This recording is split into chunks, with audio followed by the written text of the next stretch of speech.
Hello everyone, welcome to my YouTube channel literature square. Friends, आज की जो video है हम इसमें एक शॉर्ट स्टोरी के बारे में बात करेंगे। और ये जो शॉर्ट स्टोरी है ये लिखी थी जेएल फुएंटेस ने। सो आज हम इसके बारे में बात करेंगे। वीडियो स्टार्ट करने से पहले I would like to request कि अगर आप इस चैनल पे न्यू हैं या आपने चैनल अभी तक सब्सक्राइब नहीं किया है तो प्लीज इस चैनल को लाइक एंड सब्सक्राइब जरूर कीजिएगा ताकि आपको वीडियोस के रेगुलर अपडेट्स मिलते रहें। सो आज जिस शॉर्ट स्टोरी के बारे में हम बात करेंगे उसका नाम है अ लेटर टू गॉड। आज हम इसके बारे में बात करेंगे। ये जो शॉर्ट स्टोरी है ये एक किसान के बारे में है जो कि बहुत गरीब था लेकिन बहुत ही ज्यादा मेहनती था। So let's start with the video. Friends, जो हम शॉर्ट स्टोरी के बारे में आज बात करेंगे अ लेटर टू गॉड, ये कहानी है एक फार्मर की जिसका नाम था लेंचो। वो अपनी फैमिली के साथ कंट्री के आउटस्कर्ट्स में एक छोटे से घर में रहता था। और उनकी पूरी फैमिली का ओनली सोर्स ऑफ इनकम, खाने का ज़रिया, कमाने का ज़रिया वो सिर्फ़ थी लेंचो की फ़सल जो वो उगाता था अपने खेत में।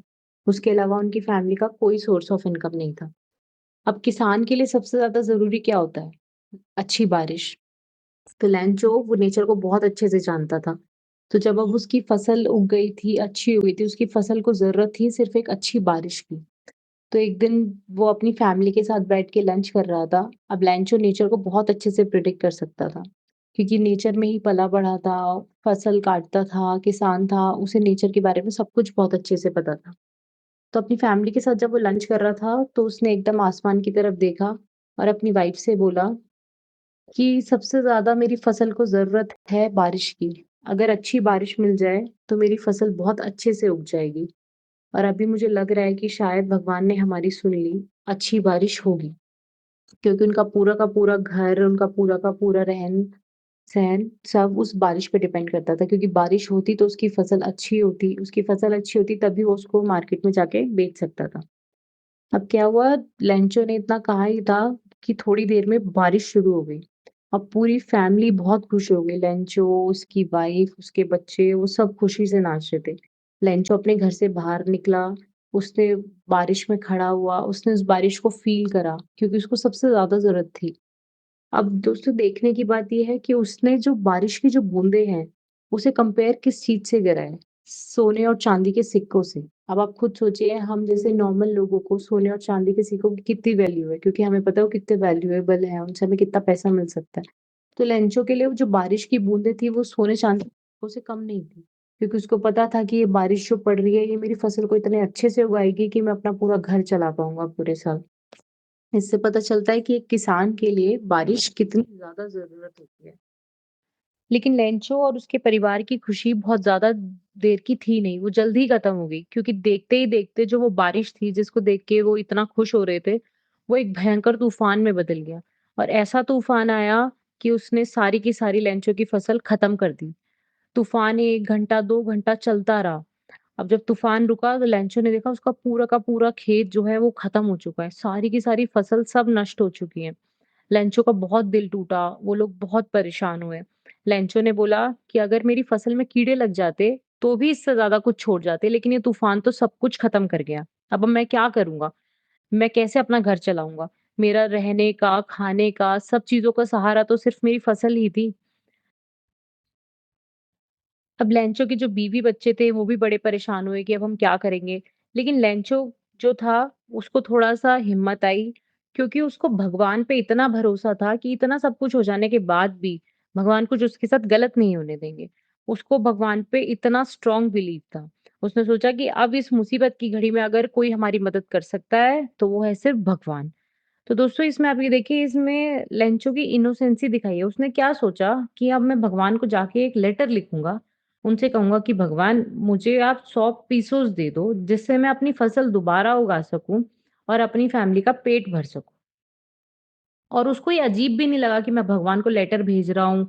अब भगवान उसे पढ़ेगा क्या? अब मेरे को जवाब आएगा क्या? उसको सिर्फ़ यही भरोसा था कि अब तो मुसीबत के सहारे में सिर्फ़ भगवान ही है जो हमारी मदद कर सकता है और कोई भी नहीं है। तो अगले दिन क्या हुआ, वो अपने घर से टाउन गया, सिटी में गया और वहाँ जाके उसने भगवान के नाम पे एक लेटर लिखा। उसने एनवेलप पे लिखा टू द गॉड, और उसमें लिखा कि भगवान, आपको तो पता ही है तूफ़ान से मेरी सारी फसल खराब हो गई है। मुझे आप 100 पीसोस दे दो ताकि मैं फसल दोबारा उगा सकूँ और अगली फसल तक अपनी फैमिली का पेट भर सकूँ। उसने क्या करा कि वो लेटर उसको बंद करके पोस्ट बॉक्स में डाल दिया। अब फिर पोस्टमैन ने जब सारे लेटर्स निकालने लगा तो पोस्टमैन को वो लेटर भी मिला लंचो का। उसने जब देखा कि ये तो किसी ने भगवान को लिख रखा है, वो बहुत हँसा और फिर थोड़ी देर में वो उस लेटर को पोस्ट मास्टर के पास अपने बॉस के पास लेके गया। लेकिन पोस्ट मास्टर भी शुरू में तो हँसा, लेकिन बाद में उसको लेंचो का जो फेथ था भगवान पे, वो देख के ना उसको बहुत टच फ़ील हुआ। उसको बहुत अच्छा लगा कि आज के टाइम में भी लोग हैं जो भगवान पे इतना भरोसा करते हैं। अब वो लेंचो का भरोसा नहीं तोड़ना चाहता था, इसलिए वो लेंचो की मदद करने की सोच रहा था। वो नहीं चाहता था कि लेंचो को कोई जवाब ना आए, क्योंकि लेंचो ने इतने सच्चे मन से भगवान को लेटर लिखा है, तो वो ये नहीं चाहता था कि लेंचो का दिल टूट जाए कि भगवान ने तो मेरी सुनी ही नहीं। अब पोस्टमास्टर ने क्या किया, पोस्टमास्टर क्योंकि उसकी मदद करना चाहता था, तो उसने जो पोस्ट ऑफिस का स्टाफ था, उनसे थोड़ी रिक्वेस्ट करी। पोस्ट ऑफिस के स्टाफ ने कुछ पैसे इकट्ठे करे। कुछ पैसे जो पोस्टमास्टर था, उसने अपनी सेविंग्स में से, अपनी सैलरी में से दिए। कुछ उसने अपने दोस्तों से बोला, उन्होंने कुछ चैरिटी कर दी। तो ऐसे कर के पोस्टमास्टर ने 70 पीसोज़ इकट्ठे कर लिए। तो पोस्टमास्टर ने क्या किया, वो जो पैसे थे 70 पीसोज़ थे, वो एक एनवेलप में डाले और उस एनवेलप पे लिख दिया बाय गॉड, साइन कर दिया उसपे। और वो पोस्टमैन को दे दिया कि भई अब जब भी लेंचो आए ये उसको दे देना। अब 3-4 दिन बाद लेंचो आया पोस्ट ऑफिस में और पूछा कि मेरा कोई लेटर आया है क्या? तो पोस्टमैन को तो पता था, पोस्टमैन ने कहा हाँ, हाँ आया है। उसने वो एनवेलप जिसमें पैसे थे वो लेंचो को दे दिया। अब हैरानी की बात ये है यहाँ पे कि लेंचो को ज़रा-सी भी ये हैरानी नहीं थी कि भगवान ने मेरे खत का जवाब दे दिया। उसको पता ही था कि भगवान तो मेरे लेटर का जवाब देंगे ही देंगे, वो बिल्कुल भी सरप्राइज़ नहीं था। उसके लिए नॉर्मल था कि हाँ, मैंने लेटर लिखा था, लेटर का जवाब आ गया। अब उसने क्या करा, एनवेलप खोला तो उसके अंदर पैसे थे। अब उसने पैसे गिनना स्टार्ट किया। अब जब पैसे गिने तो उसमें सिर्फ 70 पीसोज़ थे। तो उसको बहुत गुस्सा आया। उसने सोचा ये क्या बात हुई, मैंने तो 100 पीसोज़ माँगे थे, इन्होंने सिर्फ 70 पीसोज़ ही हैं इसके अंदर।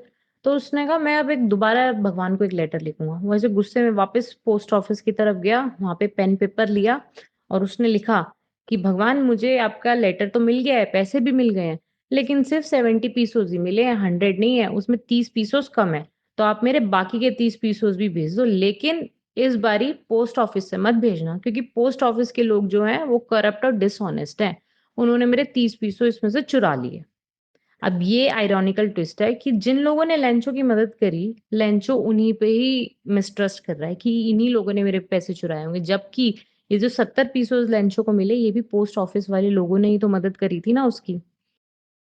अब वो क्या करता है लेंचो, वो लेटर को वापस उसको सील करके वापस उस पे टू गॉड लिख के उसको पोस्ट बॉक्स में डाल देता है।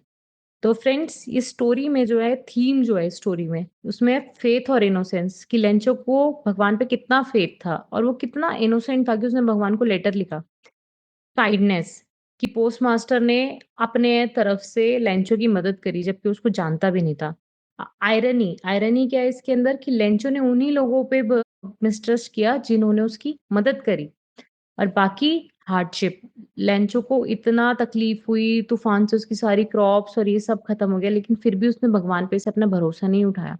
उसने फिर भी मेहनत करना नहीं छोड़ा।